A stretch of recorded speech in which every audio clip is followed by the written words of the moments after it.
जय श्री गणेश दोस्तों। हमारी आज की कहानी का नाम है अपमान। कहानी अच्छी लगे तो प्लीज़ चैनल को सब्सक्राइब कर लीजिएगा। अब शुरू करते हैं कहानी। आज आप फिर कोई सब्जी लेकर नहीं आए, क्या बनाऊंगी मैं? आपको तो पता है ना, माँ जी को सर्दी हुई है। भला हम तो लस्सी और अचार के साथ खा लेंगे, मगर माँ जी को क्या बोलूँगी, कैसे दूंगी खाना? आज फिर मुझे 4 बात सुननी पड़ेंगी। चलो देखती हूँ, उनके लिए चाय अचार के साथ दे देती हूँ, हम लोग लस्सी के साथ खा लेंगे। चमन सिर झुकाए धीरे से बोला। आज फिर ठेकेदार ने पैसे के लिए कल पर टाल दिया। बोला आज नहीं है, कल बैंक से निकाल कर दे दूँगा।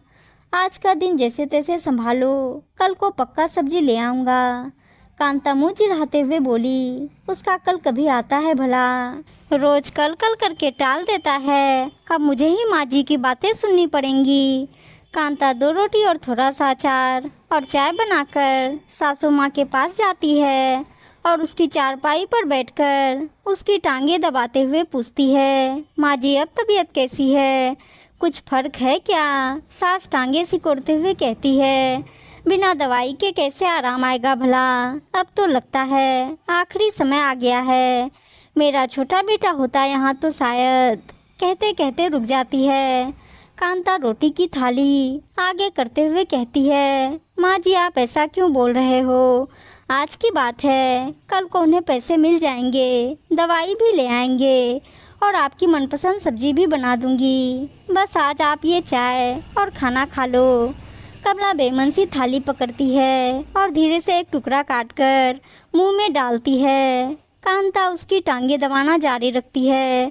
एक रोटी खाकर वो थाली कांता को पकड़ा देती है और कहती है, बस आज इतनी ही भूख थी, ये रोटी वापस ले जा और जाकर सो जा। कांता सास की बात का कभी बुरा नहीं मानती थी, हमेशा हंसकर टाल देती। सास के पास बैठकर बातें करना, सास को खाना देना हो या नहलाकर उसकी कंघी करना, हाथ पैरों की मालिश करना, सारे काम मन से करती थी। बस एक ही कमी थी कि उसका पति चमन उतना नहीं कमाता था कि घर में रोज सब्जी बन सके। जैसे कैसे घर गाय के दूध लस्सी के सहारे चल रहा था। कमला को अपने छोटे बेटे बहू से ज़्यादा लगाव था। वो हमेशा उनके बारे में ही बात करती थी। होता भी क्यों ना, आखिर छोटा जो था शहर में जिस फैक्ट्री में काम करता था, उसकी मालकिन से ही शादी कर ली थी। उम्र में काफ़ी ज़्यादा थी, मगर जगन खुश था, तो किसी को क्या परेशानी हो सकती थी। शहर से जब कभी भी कुछ दिन के लिए आते तो माँ के लिए कपड़े, जूते, फल फ्रूट वगैरह ले आते थे और जितने दिन रहते माँ की खूब सेवा करते, पूरा ख्याल रखते थे। कुछ दिन बाद छोटा बेटा जगन और उसकी बीवी निर्मला बच्चों के साथ घर आए तो कमला ने उनके साथ जाने की जिद पकड़ ली। बड़ी बहू और बेटे ने उन्हें समझाने की कोशिश की कि इस उम्र में कहाँ शहर में धक्के खाओगी, शहर का हवा पानी भी अलग है, अगर सही न बैठा तो बीमार पड़ जाओगी। मगर कमला नहीं मानी। आखिर में वो बहू बेटे के साथ शहर में आ जाती है। आलीशान बंगला है, नौकर चाकर चमचमाती गाड़ियां हैं, हर चीज चुटकी बजाते हाजिर। 1-2 दिन तक तो कमला को खाना उसके रूम में मिलता रहा, लेकिन उसके बाद सुबह नौकर आता है, घंटी बजाता है, कमला दरवाज़ा खोलती है। नौकर नमस्ते करके कहता है कि माँ जी मैडम जी ने कहा है कि आप नाश्ते के लिए नीचे डाइनिंग टेबल पे आ जाएं, सब एक साथ खाना खाएंगे। कमला जल्दी से हाथ मुंह धोकर पहुंच जाती है टेबल पे। फ्रूट सलाद, ब्रेड ऑमलेट, चाय, हर चीज़ है, मगर कमला की नज़रें न जाने क्या ढूंढ रही थी। तभी निर्मला बोल पड़ती है, माँ जी आप लीजिए ना, आप शर्मा क्यों रही हैं? जो मन करता है उठा लीजिए, सब कुछ आपका ही तो है। कमला धीरे से एक पराठा और थोड़ा दही कटोरी में डालकर अंदर जाने लगती है और कहती है कि मैं बाद में खा लूँगी, अभी भूख नहीं है। निर्मला गुस्सा होते हुए कहती है कि माँ जी ये क्या बात हुई, ये इतना खाना बनाया है और आप एक पराठा लेकर अंदर जा रही हैं, यहीं हमारे साथ बैठकर खाइए ना। कमला धीरे से कहती है कि नहीं बेटा कोई बात नहीं, मैं बाद में खा लूँगी और अंदर चली जाती है। शाम को खाने के समय फिर नौकर कमला को बुलाने आता है। कमला जाती है, देखती है कि टेबल पर तरह तरह की सब्जियां, सलाद पड़े हैं। वो कुछ खाना तो चाहती है मगर डर रही है। वो सोच रही है कि कोई थाली में डालकर दे दे तो कुछ खा लूं, मगर ऐसा नहीं होता। निर्मला अपनी थाली में खाना परोसकर चम्मच कमला के हाथ में पकड़ा देती है। ये लीजिए माँ जी, जो खाना है डाल लो। कमला धीरे से थोड़े से चावल और थोड़ी दाल अपनी थाली में डाल देती है और जैसे ही खाने लगती है निर्मला टोक देती है, अरे माँ जी, ये आप क्या कर रही हैं? कोई देखेगा तो क्या बोलेगा? इतने चम्मच कांटे पड़े हैं और आप हाथों से खाना शुरू हो गए। ये गांव नहीं है। ये तो अच्छा हुआ कि कोई बाहर का नहीं है, नहीं तो हमारी क्या इज्जत रह जाती। आप ये गांव वाले काम छोड़कर यहाँ के तौर तरीके सीख लो। कल को यहाँ कोई मेहमान आएंगे तो क्या बोलेंगे अगर आपको इस तरह खाते देखेंगे। कमला कांपते हाथों से एक चम्मच उठाते हुए थाली से चावल भरती है। उसके हाथ कांप रहे हैं और चम्मच बार बार थाली से टकराकर आवाज कर रहा है। अब निर्मला से रहा नहीं गया और बोल पड़ी कि ये क्या टकटक की आवाज़ कर रही हो? माँ जी, आप खाना खा रही हो कि पूरे मोहल्ले को बता रही हो? हमें देखो, हम भी तो खा रहे हैं। किसी के चम्मच की आवाज़ आ रही है क्या? धीरे से उठाइए, आराम से खाइए। कोई आपके पीछे भाग रहा है क्या जो इतनी जल्दी में हो?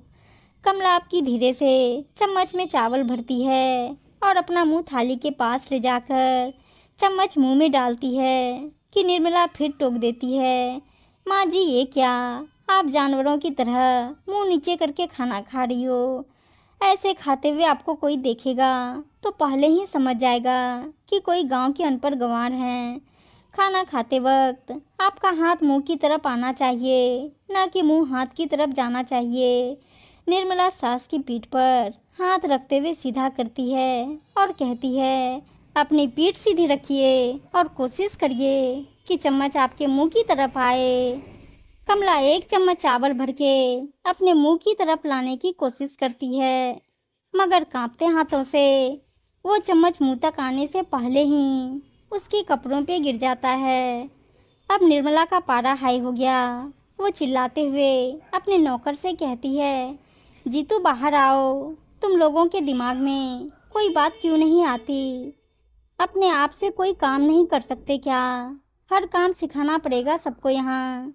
जब तुम्हें पता है उसे नहीं पता खाना कैसे खाना है, तो आपको नहीं पता कि नैपकिन उसके गले में लगा दें।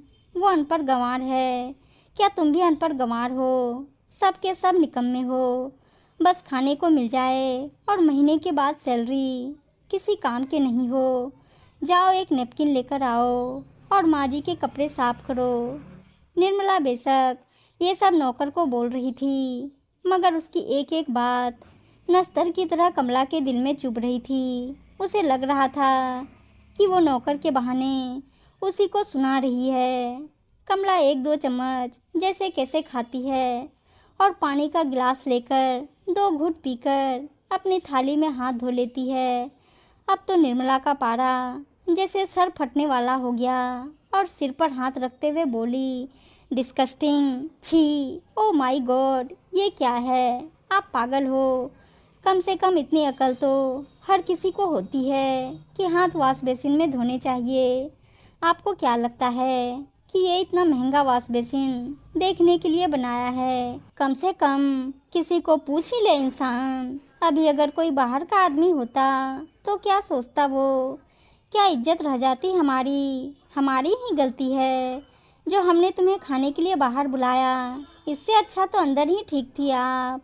कम से कम जैसी भी हरकत करो, किसी दूसरे का मूड तो खराब नहीं करोगी। इतना कहकर निर्मला उठकर हाथ धोने चली जाती है। कमला अपने बेटे की तरफ देखती है जो सिर झुकाकर बैठा था, मगर दोनों ने एक दूसरे को कुछ नहीं कहा और कमला धीरे से उठकर अब वॉश बेसिन की तरफ जाकर हाथ धोने लगती है। टेबल पर कितने ही तरह के खाने थे, मगर कमला भूखी ही उठी थी। 4 चम्मच चावल जैसे कैसे अंदर गए थे। अब ये अपमान कमला के लिए रोज की दिनचर्या सा बन गया था। कभी कपड़ों को लेकर, कभी नहाने को लेकर, कभी खाने को लेकर 15-20 दिन जैसे कैसे गुजरे होंगे कि अब कमला को घर की याद आने लगी। अब वो सोचने लगी कि जब मैं अपने घर में थी तो मालकिन की तरह रहती थी, कभी कोई नहीं कहता था ये क्यों किया, ऐसा क्यों किया, और बड़ी बहू मुझे मेरी बेटी की तरह ख्याल रखती थी। यहाँ हर चीज़ है मगर मेरा कुछ भी नहीं। बिना पूछे मैं किसी चीज़ को हाथ भी नहीं लगा सकती। और एक मेरी बड़ी बहू थी जो मुझसे पूछे बिना कोई काम नहीं करती थी। भले ही बड़ा बेटा गरीब था, 2 रूखी रोटी ही देता था, मगर सम्मान के साथ। मेरी बहू भले अचार से रोटी देती थी मगर इज्जत के साथ। यहाँ बेशक 10 सब्जियाँ पकवान बनते हैं मगर खा एक भी नहीं सकते। अब कमला को अपनी गलती का एहसास हो चुका था। उसने अपने बेटे जगन को सुबह बुलाया और कहा कि जैसे भी करके आज के आज मुझे घर भेज दे, यहाँ मेरा मन नहीं लग रहा। जगन भी जानता था कि माँ ऐसा क्यों कह रही है, इसलिए उसने भी ज़्यादा कुछ नहीं बोला और उसने कहा ठीक है माँ जी, मैं अपने ड्राइवर को बोल दूँगा, वो आपको घर छोड़ आएगा। शाम को ड्राइवर उसे घर छोड़ आता है। माँ को देखकर बड़ी बहू की खुशी चेहरे से छलक रही थी। आज बहू ने माँ की पसंद की चने की सब्जी बनाई थी और माँ के पैर दबाते हुए बोली, माँ जी उनको ठेकेदार ने पैसे के साथ साथ तरक्की भी दे दी। अब वो सुपरवाइजर बन गए हैं। अब आपको अचार के साथ रोटी नहीं खानी पड़ेगी। अब हम रोज़ आपकी पसंद की सब्जी बनाया करेंगे। कमला बहू के सिर पे हाथ रखकर अपने गले से लगा लेती है। उम्मीद है दोस्तों कहानी अच्छी लगी होगी और अच्छी अच्छी कहानियाँ सुनने के लिए चैनल को सब्सक्राइब और वीडियो को लाइक शेयर ज़रूर कर दीजिएगा। धन्यवाद दोस्तों।